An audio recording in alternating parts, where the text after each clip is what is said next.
Halo guys, welcome back to my channel. Kali ini gue datang dengan video terbaru. Oke teman-teman, jadi seperti yang kita tahu, setiap tahun Apple itu selalu mengeluarkan iPhone terbaru teman-teman ya. Setiap tahun rutin. Tapi ternyata masih banyak banget orang di luar sana yang tergila-gila untuk upgrade iPhone setiap tahun. Banyak juga subscriber gue ataupun follower gue yang nanya ke gue, "Bang, kenapa sih banyak banget ya orang yang memang suka gonta-ganti iPhone setiap tahun? Apakah mereka tuh duitnya banyak banget ya sampai suka gonta-ganti setiap tahun?" Nah, jadi berdasarkan analisa gue dan hasil obrolan gue ke orang yang memang suka gonta-ganti iPhone, kemudian sharing-sharing ke teman gue, diskusi juga teman-temannya dengan orang-orang terdekat gue pengen sharing ke kalian beberapa alasan kenapa orang itu suka upgrade iPhone setiap tahunnya, padahal kelihatannya nggak penting teman-temannya. Jadi kita langsung masuk ke video pemasaran berikut ini. Let's go. Oke guys, jadi zaman sekarang iPhone itu adalah prestige dan lifestyle teman-teman. Kalian jangan salah, iPhone itu adalah gaya hidup dan simbol status kita. Jadi dengan mereka upgrade iPhone itu setiap tahun, itu ingin menunjukkan eksistensi mereka teman-teman, untuk menunjukkan status mereka dan juga teknologi digital mereka. Contohnya seperti, guys, gua habis pakai iPhone 16 Pro Max nih yang terbaru. Kalian udah pakai belum? Mantep loh. Tapi di sisi lainnya kayak menyombongkan diri guys ya. Ini kalau misalkan kalian mau upgrade harganya mahal loh. Kalau kalian nggak bisa, nggak usah upgrade. Ini cuma buat orang-orang yang punya duit doang. Nah, kasarnya kayak gitu guys ya. Buat kalian yang nggak setuju nggak apa-apa. Tapi gue terus terang melihat fenomena-fenomena ya, ada banyak banget nih orang yang memang upgrade iPhone tanpa mengetahui 100% fitur-fitur dari iPhone itu tersendiri. Paling fitur-fitur yang tampak aja ya yang kita ketahui, tapi sisanya ya kita nggak terlalu tahu teman-teman. Bahkan misalkan kita ke iPhone 16 Pro Max, iPhone 15 Pro Max pun masih sangat gacor, masih sangat bagus banget. Kenapa mereka rela upgrade? Balik lagi, prestige dan lifestyle, untuk menunjukkan eksistensi status mereka teman-teman ya. Oke, kalau untuk alasan yang kedua ini lebih masuk akal, yaitu dari ekosistem Apple teman-teman ya. Gua banyak banget punya teman yang memang menggunakan MacBook ya, MacBook, kemudian pakai Apple Watch, iWatch, kemudian pakai iPhone, kemudian pakai AirPods guys ya, semuanya nyambung ekosistem Apple. Termasuk gua secara pribadi nggak bisa lagi mengelak bahwa gua juga menggunakan ekosistem dari Apple. Kenapa?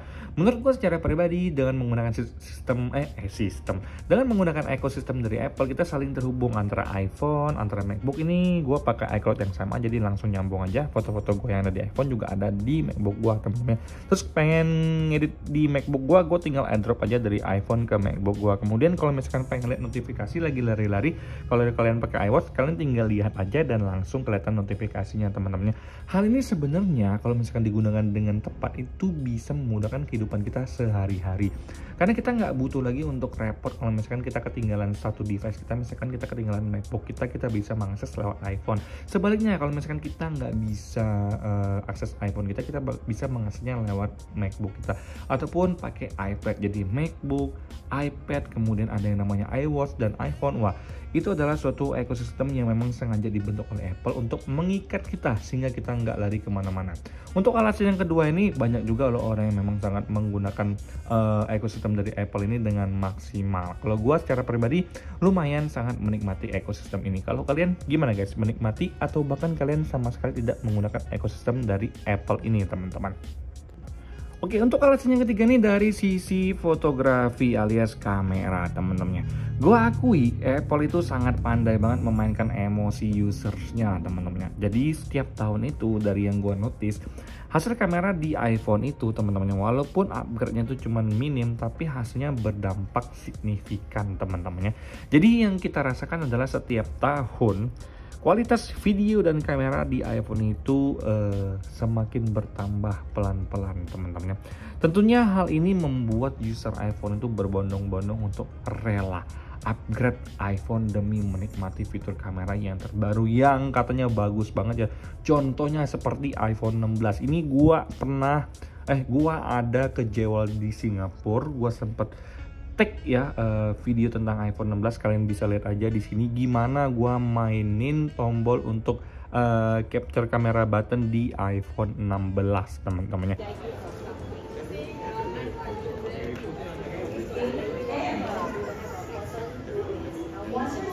Itu cuma buat ini Recording.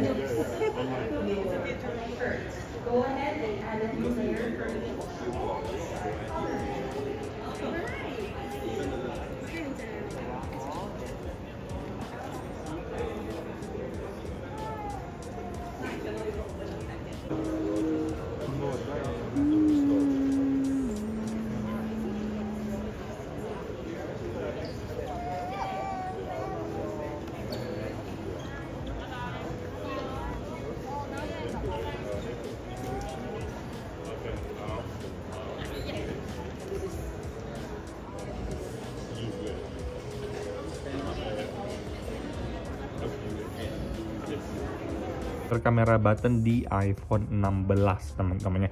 Itu adalah salah satu cara Apple yang menurut gua secara pribadi keren banget sih teman-temannya.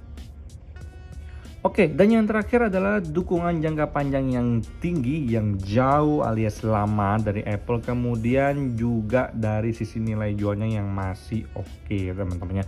Di tangan gue ini adalah iPhone SE 2 alias SE 2020 ya. Dari namanya udah pasti ini rilis tahun 2020.